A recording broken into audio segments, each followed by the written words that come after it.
শহীদ ওসমান বিন হাদিকে জাতীয় সংসদ নির্বাচন 2026-এর তফসিল ঘোষণার একদিন পরে জুমার নামাজ পরবর্তী নির্মমভাবে প্রকাশ্য দিবালোকে গুলি করে হত্যা করা হয়েছিল। সকল তথ্য প্রমাণ থাকা সত্ত্বেও তৎকালীন অন্তর্বর্তীকালীন সরকার এই নির্মম নৃশংস হত্যাকাণ্ডের সাথে জড়িত আসামিদের গ্রেপ্তার করতে পারেনি কিংবা করেনি, যার ফলে খুনিরা সন্ত্রাসীদের অভয়াশ্রম পার্শ্ববর্তী দেশ ভারতে নিরাপদে পালিয়ে যায়। অন্তর্বর্তীকালীন সরকারের উপদেষ্টারা আমাদেরকে প্রতিশ্রুতি দিয়েছিলেন এই ঘৃণ্য নারকীয় হত্যাকাণ্ডের বিচার তারা করবেন, কিন্তু দুঃখ ভারাক্রান্ত হৃদয়ে আপনাদের সম্মুখে আজকের সংবাদ সম্মেলনে উপস্থিত হয়ে জানাতে হচ্ছে 7 মাস অর্থাৎ 218 দিন অতিবাহিত হওয়ার পরেও এখন পর্যন্ত চার্জশিট দাখিল করতে পারেনি তৎকালীন অন্তর্বর্তী সরকার ও বর্তমান বিএনপি সরকার। ফলে আমরা আশঙ্কা করছি বিচারিক কার্যক্রম দীর্ঘায়িত করার মধ্য দিয়ে প্রকৃত খুনি এবং খুনের পরিকল্পনায় জড়িত পিছনের কুশীলবদের আড়াল করার পায়তারা চলছে। আমরা এই ঘৃণ্য কর্মকাণ্ডে ক্ষুব্ধ এবং মর্মাহত। জাতির দর্পণ, প্রিয় সাংবাদিকবৃন্দ, আপনাদের মাধ্যমে দেশবাসীকে অবগত করার লক্ষ্যে আজকে আমি শহীদ শরীফ ওসমান বিন হাদির বোন মাসুমা হাদি ভাই হত্যার বিচারের দাবি নিয়ে এখানে এসেছি। এর পূর্বে নির্বাচিত সরকারের স্বরাষ্ট্র এবং আইনমন্ত্রীকে ইতিমধ্যে তদন্ত প্রতিবেদন 18 বার পেছানোর বিষয়টি অবগত করে একটি স্মারকলিপি দিয়েছি। স্মারকলিপির একটি কপি প্রতিবেদনের জন্য আপনাদের সরবরাহ করা হবে। স্মারকলিপিতে আমরা স্বরাষ্ট্রমন্ত্রীকে বলেছি ইতিমধ্যে 18 বার তদন্ত প্রতিবেদন দাখিল পেছানো হয়েছে। এতে করে আমরা ক্ষুব্ধ হয়ে দাবি জানাচ্ছি শহীদ শরীফ ওসমান বিন হাদির ওসিয়ত অনুযায়ী বিচার আদায়ের লক্ষ্যে আগামী 36 জুলাইয়ের মধ্যে তদন্ত প্রতিবেদন দাখিল করত দ্রুততার সাথে প্রকৃত খুনি ও পরিকল্পনাকারীদের শাস্তি নিশ্চিত করতে হবে। দ্রুত বিচারের দাবিতে আরও একটি স্মারকলিপি আমরা আইনমন্ত্রীকে দিয়েছি। সেখানে দ্রুত বিচার নিশ্চিতের জন্য তার সোচ্চার ভূমিকার প্রতিশ্রুতি দাবি করেছি।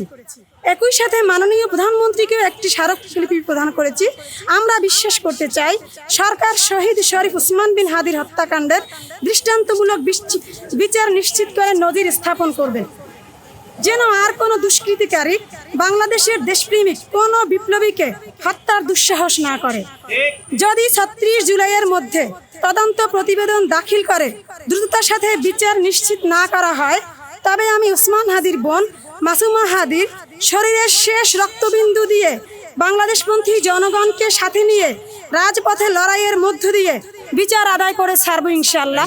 বাংলাদেশ জিন্দাবাদ, ইনকিলাব জিন্দাবাদ। ইনকিলাব ইনকিলাব জিন্দাবাদ জিন্দাবাদ ইনকিলাব ইনকিলাব জিন্দাবাদ জিন্দাবাদ বিচার বিচার বিচার চাই, হাদি হত্যার বিচার চাই, বিচার বিচার বিচার চাই, হাদি হত্যার বিচার চাই। দিল্লি না ঢাকা, ঢাকা ঢাকা, দিল্লি না ঢাকা, ঢাকা ঢাকা, মোদি না হাদি, হাদি হাদি, ভারত না বাংলাদেশ, বাংলাদেশ বাংলাদেশ, বিচার বিচার বিচার চাই, হাদি হত্যার বিচার চাই। সরকারকে বলে যাই হাদি হত্যার বিচার চাই, বিচার বিচার বিচার চাই, হাদি হত্যার বিচার চাই। নারায়ে তাকবীর, আল্লাহু আকবার, ইনকিলাব ইনকিলাব জিন্দাবাদ জিন্দাবাদ। আসলে দ্রুততা এই জন্যই তো আজকে আমাদের সংবাদ সম্মেলনটা, যাতে আমার ভাই হত্যার বিচারের চার্জশিট দ্রুত দাখিল করে এবং আসামি ফয়সালকে ভারত থেকে এনে তাকে বিচারের সম্মুখীন করে এবং এর পিছনে কুশীলব যারা আছে তাদের প্রত্যেককে বিচারের সম্মুখীন করে। আজকে এই উদ্দেশ্যেই আমাদের সংবাদ সম্মেলন।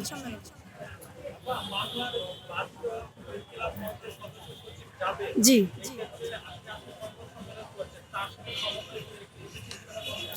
আমরা এই বিষয়ে আপনাদেরকে পরে ক্লিয়ার করব। আজকে আমি আমার ভাই হত্যার বিচারের বাইরে একটা কথাও বলতে চাই না। আমি এ নিয়ে মানে সামনে দীর্ঘদিনে সব কিছুর জটিলতা খুলে যাবে ইনশাআল্লাহ, সব কিছুর। আমি আজকে আমার ভাই হত্যার বিচারের দাবি নিয়ে এখানে আসছি এবং এই দাবির বাইরে আর কোনো কথা বলতে চাই না। ওকে,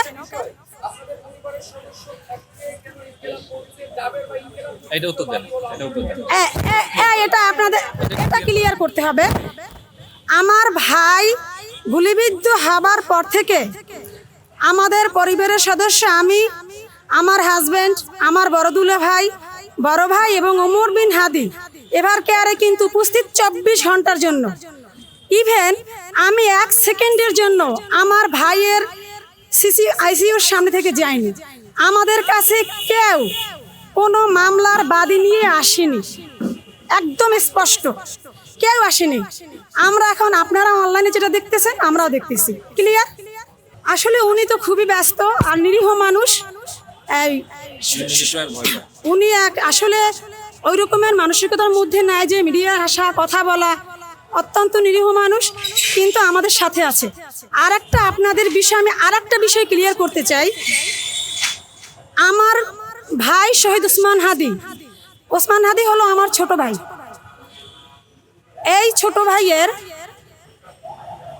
আমার আব্বা মারা যাবার পরে আমার বড় ভাই উনি নলসিটির বাইরে থাকতেন, এই জন্য আমি গার্ডিয়ান। সহজ কথা বোঝেন, পারিবারিকভাবে আমি ওমরের এবং ওসমানের গার্ডিয়ান, আমার বড় ভাই দূরে থাকার কারণে। এই জন্য আমার আপনাদের কাছে প্রশ্ন, আমি জীবিত থাকতে আমার ভাইয়ের বাদী অন্য কেউ কেন হবে? যদি আমি না বলি সেটা ঠিক আছে, আমার কাছে তো কেউ আসেনি। আমি আমার ভাইয়ের জন্য আমার শরীরে এক ফোঁটা রক্ত যতক্ষণ থাকবে অতক্ষণ আমি লড়ে যাব। আর যারা যারা এই মিথ্যাচার করতেছে, এই প্রোপাগান্ডা ছড়াচ্ছে, আপনাদেরকে ইনশাআল্লাহ সামনে পরবর্তীতে আরও অনেক কর্মসূচি আসবে, সেগুলোর মাধ্যমে আপনাদেরকে ক্লিয়ার করে দেব। আপনার উত্তর পেয়েছেন? আচ্ছা, প্রিয় সাংবাদিক বন্ধুগণ, আপনাদেরকে আরো ক্লিয়ার করি। সেটা হচ্ছে, আপনি যখন সংবাদ সম্মেলন করবেন, উনি বাড়ি থেকে আসার সময় আমাকে ফোন দিয়ে মানে কাঁদতে কাঁদতে আসছেন এবং বললেন যে উনি যে সংবাদ সম্মেলন করবেন, কাকে নিয়ে বসবেন, কার কাছে যাবেন, উনি মাননীয় স্বরাষ্ট্রমন্ত্রী সালাউদ্দিন আহমেদকে স্মারকলিপি দিবেন, মাননীয় মন্ত্রী আইনমন্ত্রী আসাদুজ্জামানকে স্মারকলিপি দিবেন, মাননীয় প্রধানমন্ত্রী তারেক রহমানকে স্মারকলিপি দিবেন। এই সচিবালয়ের ভিতরে যে মিনিস্ট্রিতে যে কাজগুলো, স্মারকলিপি লেখা, এগুলো প্রপারলি রেডি করা এবং এগুলো সাবমিট করা, উনি একটা মানুষকে খুঁজে পান নাই। উনি কাঁদতে কাঁদতে আমাকে ফোন দিয়ে বলছেন যে উনি তার শেষ ভরসাটুকু আমাকে দেখছেন। আপনারা অনেকেই জানেন ওসমান হাদির সাথে আমি কতটা ঘনিষ্ঠ ছিলাম। প্রাইভেট বিশ্ববিদ্যালয়ে আমাদের সমন্বয় কিভাবে আমরা আন্দোলন করেছি এবং জুলাইকে সফল করেছি। তো আপু আমাকে অতটাই ভালোবাসেন যেমনটা ওসমান হাদি বাসেন। তো আমি অবাক লাগছে এই জায়গায় যে ইনকিলাব মঞ্চের যারা ছিলেন হাদিবের সাথে সর্বক্ষণে, তাদেরকে উনি অ্যাপ্রোচ করেছেন, কিন্তু তারা তাদের সাথে ভালো সম্পর্ক রাখে না। এটাই প্রমাণ করে। আমি আর জিজ্ঞেস করি না যে তাদের সাথে কি সম্পর্ক, না, I am none of the person from আচ্ছা, আমরা এই কথাগুলো এখন না বলি। ইনকিলাব মঞ্চের সাথে আমাদের সমন্বয় নেই। এখন কথা হচ্ছে, আপুর এই সংবাদ সম্মেলনের মূল উদ্দেশ্য হচ্ছে, এই পর্যন্ত শহীদ শরীফ ওসমান হাদির হত্যাকাণ্ডের মামলার তদন্ত প্রতিবেদন 18 বার পিছানো হয়েছে।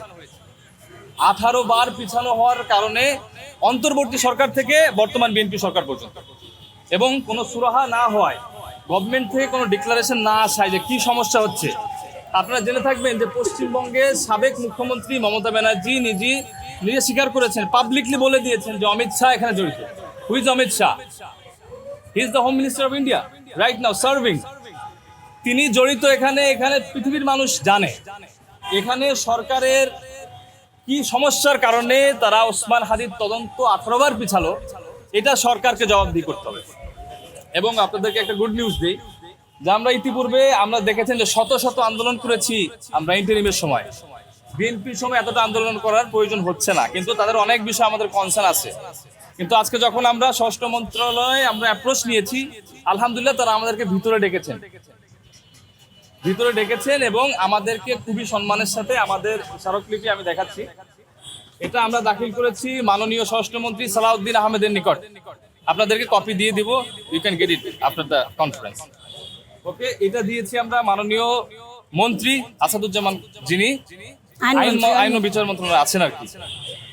পরবর্তীতে আমরা দিয়েছি আপনার আমাদের মাননীয় প্রধানমন্ত্রী তারেক রহমানের কার্যালয়ে। উনি ব্যস্ত ছিলেন একটা রানিং মিটিং এর মধ্যে। উনি মিনিমাম ওনার 4-5 জন সচিব, ওনার প্রেস সেক্রেটারি এবং আদার ওনার যে অফিসিয়ালস, তাদেরকে পাঠিয়েছেন আমাদেরকে রিসিভ করার জন্য, আমাদের কনসার্ন শোনার জন্য। আমরা যখন স্মারকলিপিটা দিয়েছি আমাদেরকে, উনি আমাদের রিসিভ কপি দিয়েছেন এবং আমাদের সাথে উনি দেখা করতে চান, কথা বলবেন। আমাদের অনেক পলিটিক্যাল আলাপ আছে, কিন্তু এটা আজকে না। আমাদের মূল কনসার্নের জায়গা হচ্ছে শহীদ শরীফ ওসমান হাদির বিচারটায় যেন কোনো রকম গড়িমসি সরকার না করে। এখন তারেক রহমান সাহেব মাননীয় প্রধানমন্ত্রী যখন নিজে থেকে এতটা পজিটিভ অ্যাপ্রোচ দিয়েছেন, এই বিষয়ে আমরা আশাবাদী। উনি কিন্তু নিজের ভাই কবর জিয়ারত করার আগে শহীদ শরীফ ওসমান হাদির কবর জিয়ারত করেছেন, আপনারা জানেন তো। তো আলহামদুলিল্লাহ, আমরা তো আশানুরূপ ধারণা রেখেছিলাম যে ভালো কিছু হবে। তো ওনাদেরকে এখনো যেহেতু কোনো অ্যাপ্রোচ দেওয়া হয়নি, এখন আমরা ছাড়া হাদি হত্যার বিচারে কে আসবে? ইনকিলাব মঞ্চের আসার কথা। আমি জুলাইয়ে প্রাইভেট বিশ্ববিদ্যালয়ের প্রতিনিধি, একজন সহযোদ্ধা শরীফ ওসমান হাদির। আমি তো ইনকিলাবের সাথে কখনো জড়িত হই নাই, কিন্তু তার সাথে আমার সবসময় সাংগঠনিক কথাবার্তা হতো, দেশ নিয়ে, সংস্কৃতি নিয়ে। এখন কথা হচ্ছে যে ইনকিলাব মঞ্চের কেউ যখন তার রক্তের বোন, মায়ের পেটের বোনের কাছে না আসে, তখন এটা আমাদের উদ্বেগের জায়গা তুলে। যখন তার এত শুভাকাঙ্ক্ষী তার পাশে না আসে, তখন এটা আমাদের উদ্বেগ উৎকণ্ঠার জায়গা তৈরি করে। এখন কথা হচ্ছে যে যে যার জায়গা থেকে শরীফ ওসমান হাদির বিচারের জন্য আপনারা সক্রিয় থাকবেন ইনশাআল্লাহ। এবং এই বিষয়ে আপনাদেরকেই কথা বলতে হবে, আপনাদেরকেই মিডিয়ায় আওয়াজ তুলতে হবে, আপনাদের যার যার জায়গা থেকে আপনাদের কথা বলতে হবে যে শহীদ শরীফ ওসমান হাদির হত্যাকাণ্ডের বিচারের পক্ষে, জাস্টিস ফর হাদি, আপনারা সবসময় প্রস্তুত আছেন ইনশাআল্লাহ।